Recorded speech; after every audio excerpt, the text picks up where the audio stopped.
안에 있죠? 당장 나오세요. 빨리요. 깊은 잠에 빠져 있던 저를 반복된 초인종 소리와 쿵쿵거리는 노크 소리가 깨웠습니다. 다급한 목소리와 두드림이 느껴졌어요. 올 사람이 없는데 너무 이상했어요. 할머니, 할머니.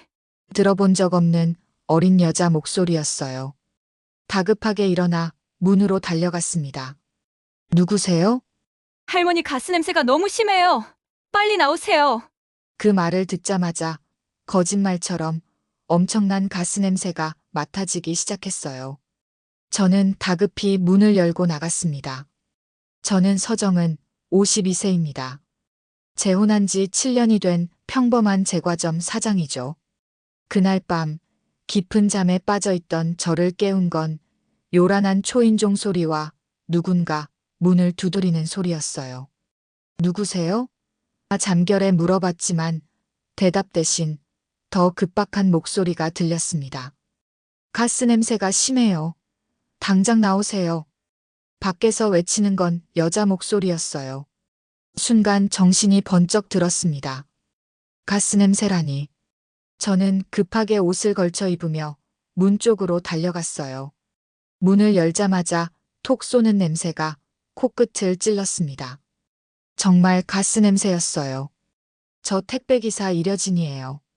배달 나왔다가 이 집에서 가스 냄새가 너무 심해서요. 빨리 대피하세요.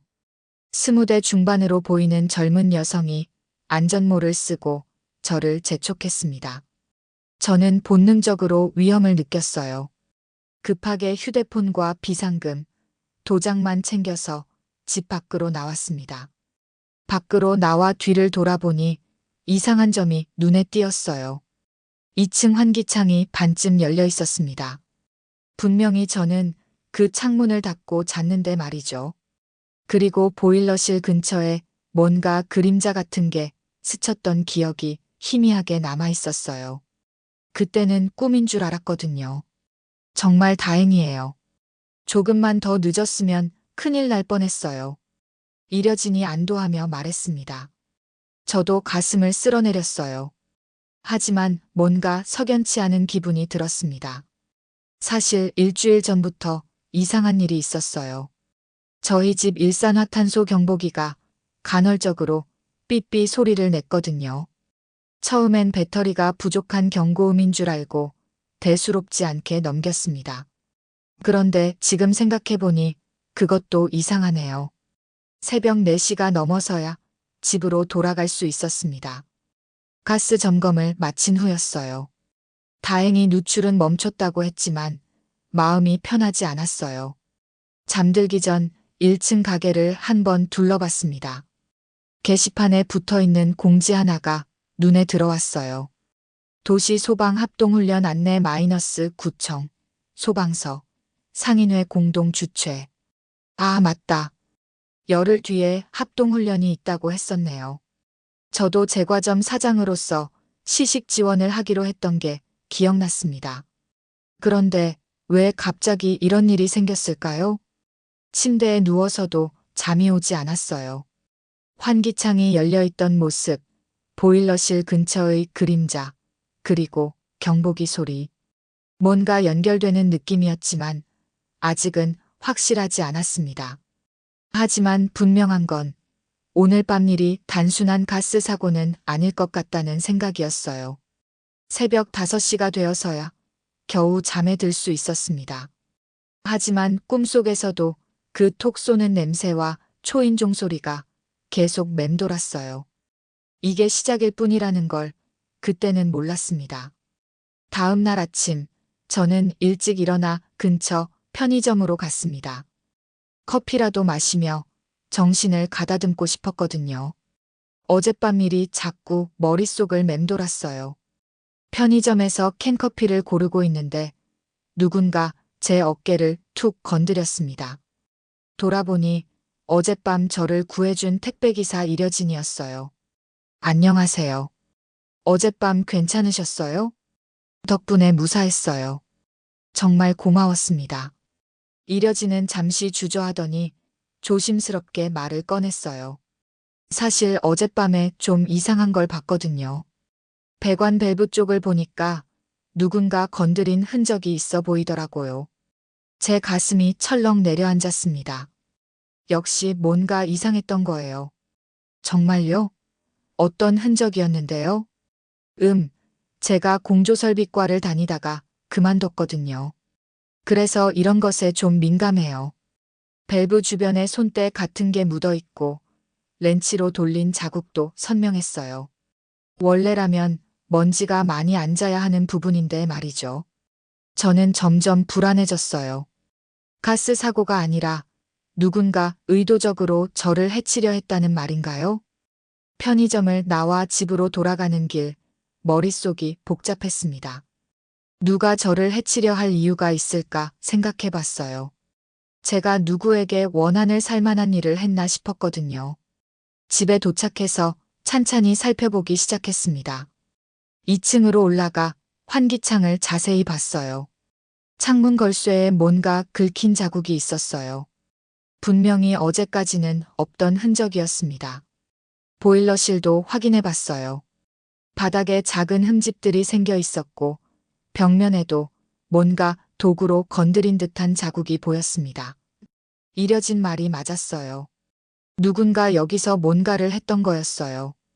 1층으로 내려와 우편함을 확인했는데 평소에 없던 편지가 한 통 들어 있었습니다. 보험회사 로고가 찍힌 봉투였어요. 뜯어보니 보험 약관 변경 안내라는 제목의 서류였습니다. 수취인은 남편 서원철 명의였어요. 그런데 이상한 건 안에 수익자 변경 신청서가 함께 들어있다는 점이었습니다. 내용은 좀 모호했지만 뭔가 불길한 느낌이 들었어요. 그러고 보니 며칠 전 의부사들 태호가 이상한 말을 했던 게 기억났습니다. 어머니, 가게 보일러가 너무 오래됐어요. 사고 나기 전에 교체하는 게 좋을 것 같은데요.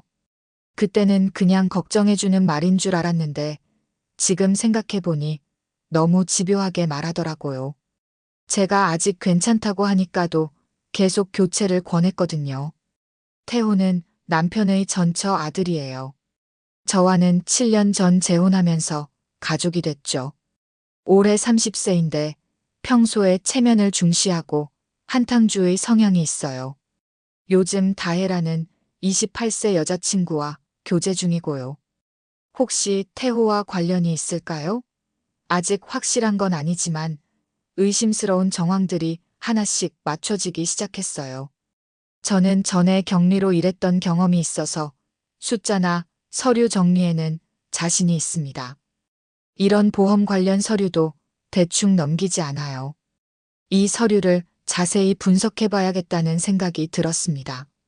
오후에 다시 보일러실을 점검했어요. 이번엔 더 꼼꼼히 봤습니다. 확실히 누군가 의도적으로 손을 댄 흔적들이 여러 곳에서 발견됐어요. 이건 단순한 가스 누출 사고가 아니에요. 누군가 저를 해치려고 치밀하게 계획한 일이었습니다. 그런데 누가 왜 저를 해치려 하는 걸까요? 그리고 어떻게 이걸 막을 수 있을까요? 저 혼자서는 한계가 있을 것 같았어요. 도움이 필요했습니다. 다음 날 저는 결심을 했습니다. 이 일을 제대로 파악하고 대응하려면 전문가의 도움이 필요하다고 생각했어요. 먼저 홍나영 변호사를 찾아갔습니다. 홍나영은 41세로 전에 검찰에서 수사관으로 일했던 경력이 있어요. 지금은 개업해서 변호사를 하고 있죠. 저희 상가 법률 자문을 맡고 있어서 이전에 몇 번 만난 적이 있었거든요. 선생님, 이런 일이 있었는데 어떻게 생각하세요? 저는 어젯밤부터 지금까지 일어난 모든 일을 차근차근 설명했습니다. 홍나영은 제 말을 끝까지 들은 후 단호하게 말했어요. 감정보다는 증거가 우선입니다. 일산화탄소 누출을 이용한 사고 위장은 범죄에서 단골수법이에요. 조작 흔적과 범행 시나리오를 정확히 잡아야 해요.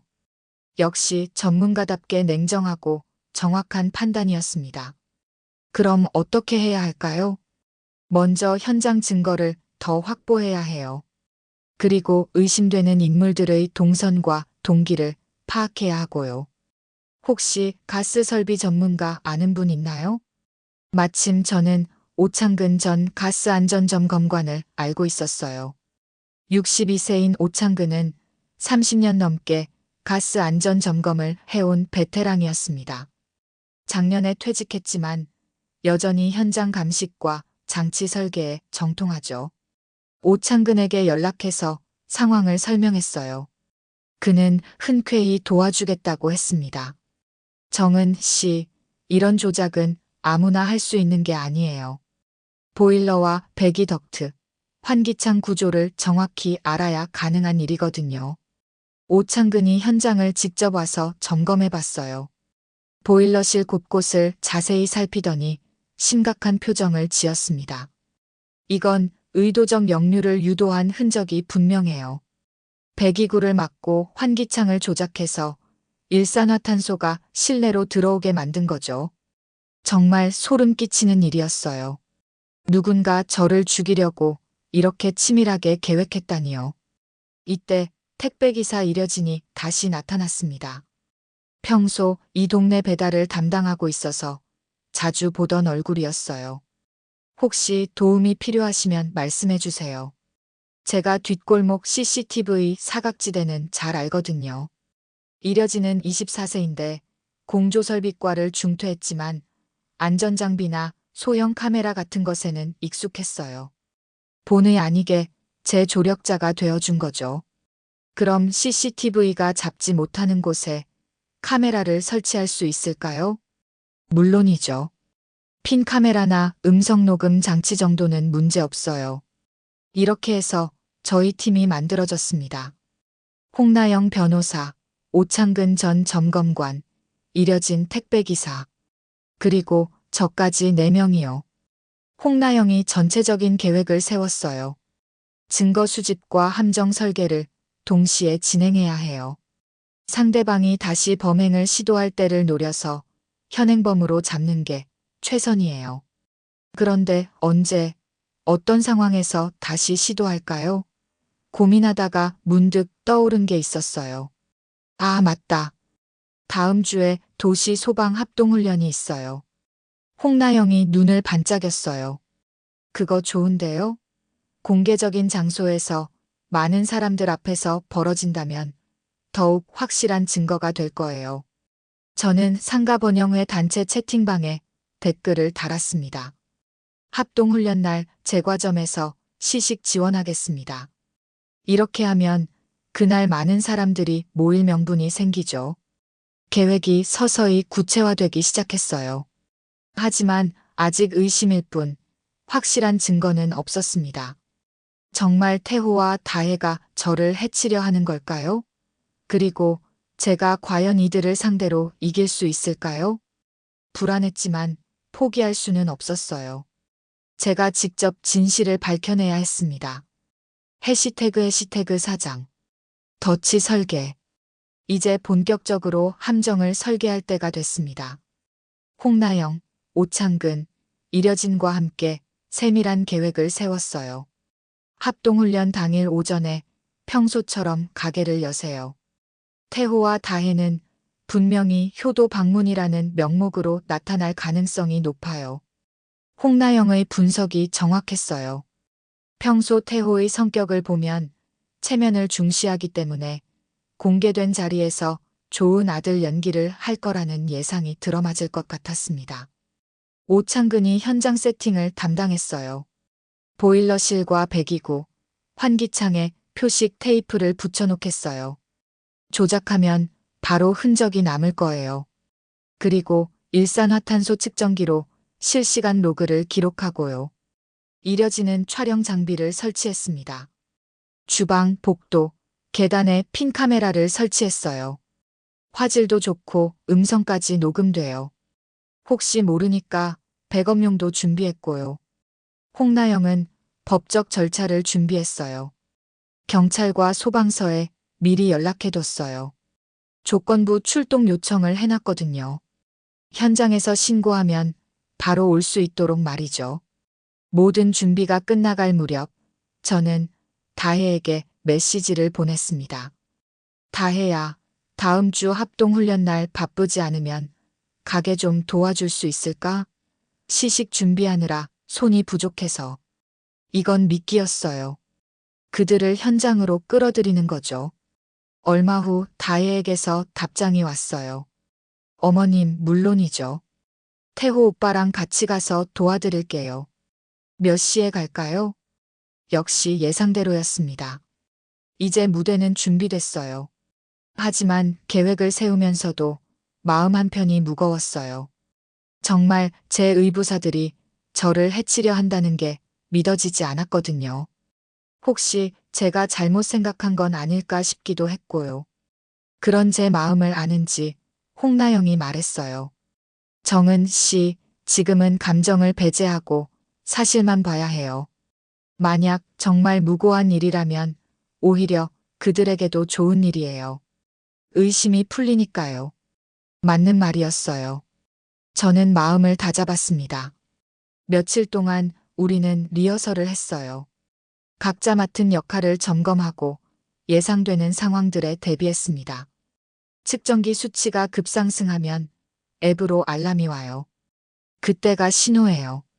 핀 카메라 영상은 실시간으로 저장되니까 걱정 마세요. 경찰과 소방서는 신고 후 5분 안에 올 수 있대요. 모든 준비가 완료됐습니다. 이제 디데이만 남았어요. 그런데 생각해보니 정말 아이러니한 상황이었어요.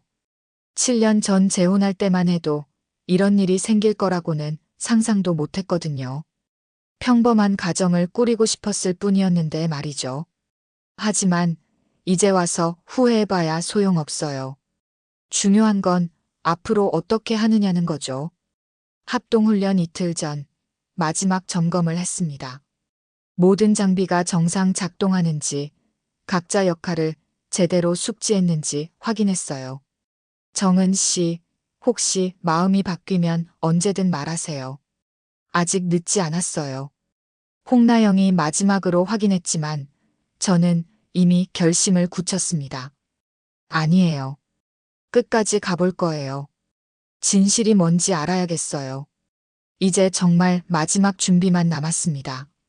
과연 제 예상이 맞을지 아니면 단순한 오해였을지 곧 밝혀질 거예요. 합동훈련 전날 밤이었어요. 저는 내일을 대비해 일찍 잠자리에 들려고 했는데 갑자기 태호에게서 전화가 왔습니다. 어머니, 내일 힘드실 텐데 혼자 두면 안 되겠어요. 저희가 일찍 가서 도와드릴게요. 평소보다 지나치게 친절한 목소리였어요. 그런데 뭔가 어색했습니다. 마치 준비된 말을 읽는 것 같은 느낌이었거든요. 고마워. 그럼 10시쯤 와주겠니? 전화를 끊고 나니 더욱 의심스러워졌어요. 태호가 이렇게 적극적으로 나선 적이 거의 없었거든요. 1시간 후 이려진에게서 연락이 왔어요. 정은 씨, 오늘 배달하다가 또 그 검은 세단을 봤어요. 이번엔 번호판까지 확인했어요. 이려진이 보내준 사진을 보니 확실히 며칠 전에도 봤던 차였어요. 홍나영에게 바로 전달했더니 렌터카 명의 조회를 해보겠다고 했습니다. 다음 날 새벽 오창근이 마지막 점검차 왔어요. 정은 씨, 이상한 일이 또 있었어요. 배기구 쪽에 역류 유도 흔적이 또 보여요. 또요? 네, 누군가 사전에 연습을 한 것 같아요. 배기 덕트를 분리했다가 다시 연결한 흔적이 여러 번 보이거든요. 정말 소름 끼치는 얘기였어요. 그들이 얼마나 치밀하게 준비했는지 알 수 있었습니다. 그럼 오늘 정말로 뭔가 시도할 가능성이 높다는 거네요? 네, 그럴 가능성이 매우 높아요. 오늘이 기회라고 생각할 거예요. 저는 마지막으로 중요한 증거 하나를 준비했어요. 일산화탄소 경보기의 배터리를 새 것으로 교체하고 기존 배터리는 봉투에 넣어 봉인했습니다. 나중에 경고음 무력화 주장을 반박할 수 있는 증거로 쓰기 위해서였어요. 이제 준비는 끝났어요. 홍나영이 마지막 점검 리스트를 확인했습니다.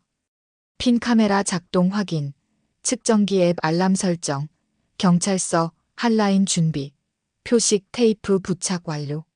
모든 준비가 끝났어요. 오전 9시가 되자 소방차와 구청 직원들이 도착하기 시작했어요. 상인회 회원들과 주민들도 하나둘 모여들었습니다. 정말 많은 사람들이 왔네요. 저는 평소처럼 차분하게 시식용 빵과 쿠키를 준비했어요. 겉으로는 아무렇지 않은 척했지만 속으로는 긴장이 최고조에 달해 있었습니다. 9시 50분, 태호와 다혜가 도착했어요. 어머니, 오늘 정말 많이 왔네요. 그러게요. 덕분에 우리 가게도 홍보가 될 것 같아요. 다혜가 환하게 웃으며 말했어요. 하지만 그 웃음이 왠지 어색해 보였습니다. 어머니, 어제 챙긴 보양음료 가져왔어요. 힘드실 텐데 드세요. 다혜가 종이봉지를 건네며 자연스럽게 주방 쪽으로 발걸음을 옮겼어요. 그 순간 저는 직감적으로 느꼈습니다. 이제 시작이구나. 오전 10시 정각, 소방차와 구청 직원들, 상인회와 주민들이 대거 집결했습니다. 이려진이 후면 골목에서 감시하고 있다가 메시지를 보냈어요. 정다혜가 주방 뒷문 쪽으로 잠깐 사라졌다가 재진입했어요. 핀 카메라에 포착됐을 거예요. 동시에 제 휴대폰 측정기 앱에서 알람이 울렸습니다. 일산화탄소 수치가 급상승하고 있었어요. 환기창 쪽 표식 테이프도 움직이고 있다는 신호가 왔고요. 정말로 그들이 뭔가를 하고 있었던 거예요. 태호야, 다혜야, 이왕이면 보일러실도 같이 봐줄래? 저는 최대한 자연스럽게 제안했어요. 보일러실요?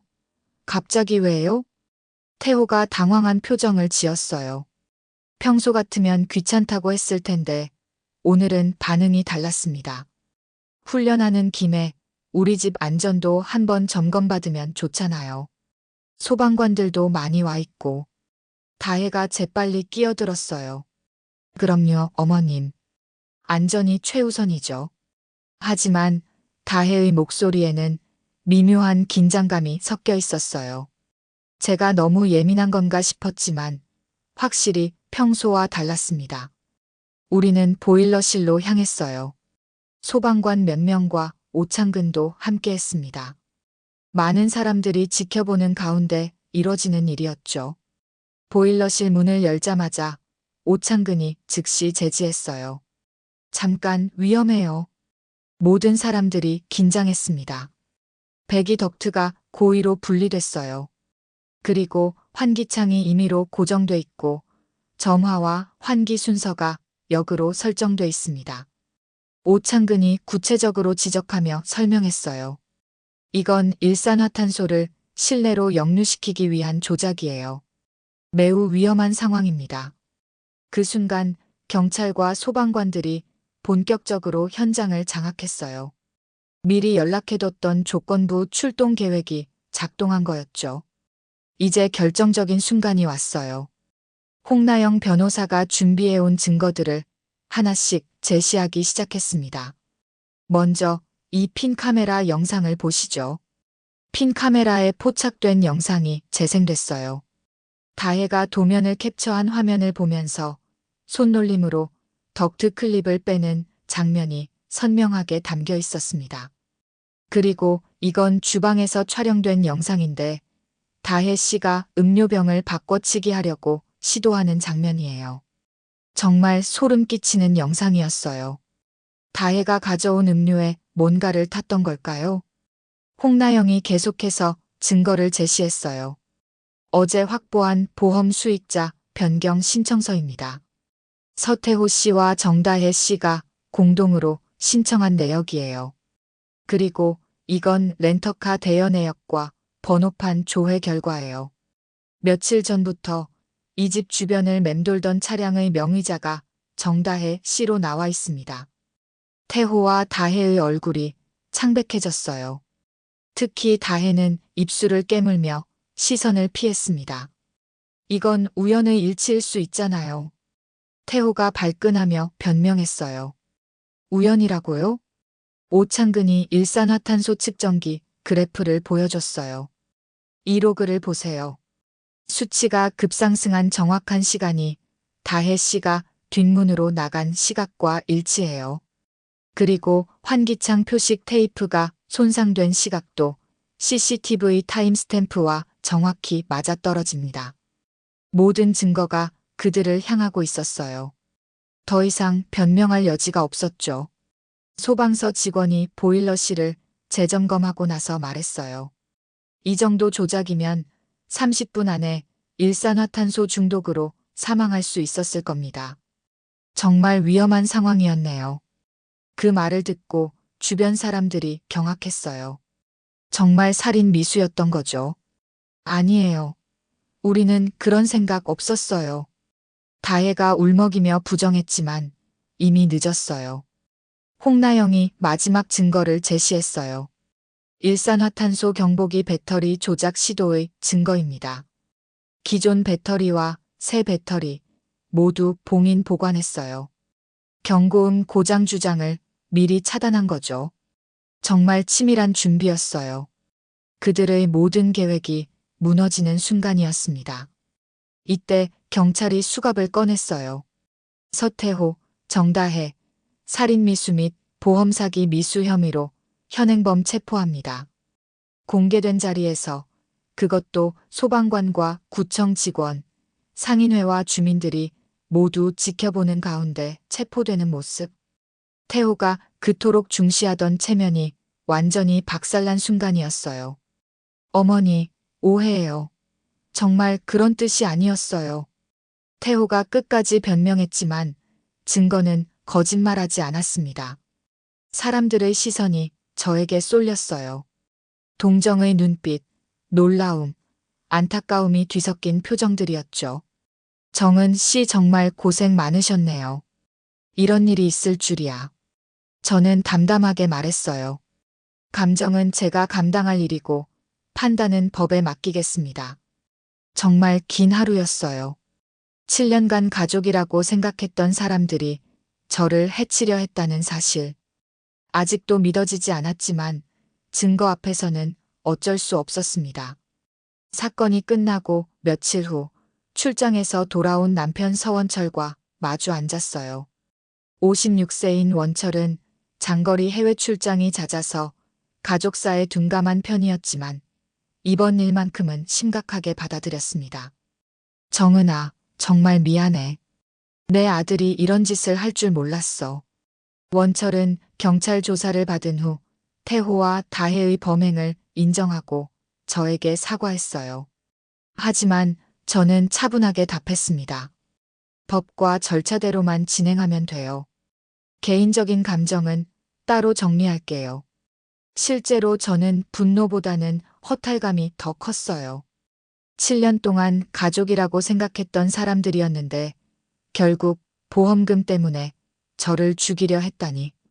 사람 마음이란 정말 알 수 없는 거구나 싶었습니다. 하지만 슬퍼할 시간만 있지는 않았어요. 가게를 다시 정상화해야 했거든요. 먼저 보일러를 전면 교체했습니다. 오창근이 직접 감리를 해줬어요. 그리고 안전교육도 이수했습니다. 다시는 이런 일이 생기지 않도록 철저히 대비한 거죠. 정은님, 이번 일로 안전에 대한 인식이 많이 높아졌을 거예요. 상인회에서도 안전교육 확대를 논의하고 있대요.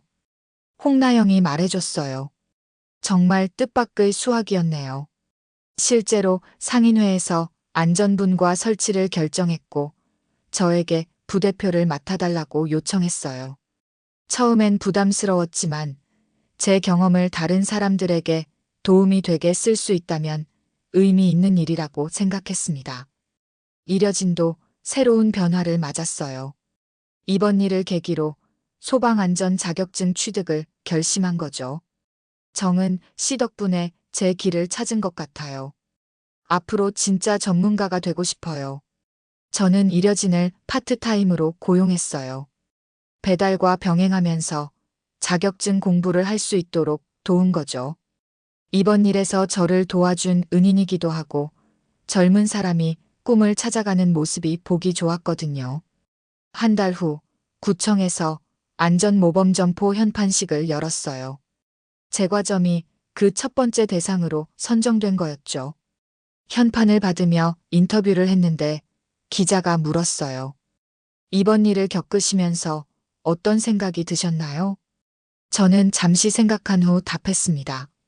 처음엔 피해자라고만 생각했어요. 하지만 이제는 달라요.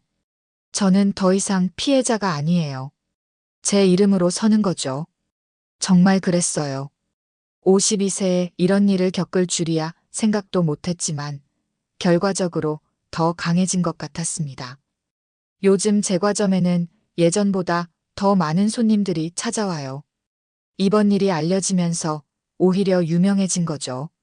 물론 좋지 않은 일로 유명해진 건 아쉽지만 그래도 정직하게 장사하는 사람이 인정받는다는 점에서는 의미가 있다고 생각해요. 홍나영, 오창근, 이려진과는 지금도 자주 만나요. 이번 일을 함께 해결한 동료들이자 새로운 가족 같은 존재가 됐거든요. 진짜 가족은 혈연이 아니라 마음으로 통하는 사람들인 것 같아요. 태호와 다혜는 재판을 받게 됐어요. 살인 미수와 보험 사기 미수로 기소됐죠.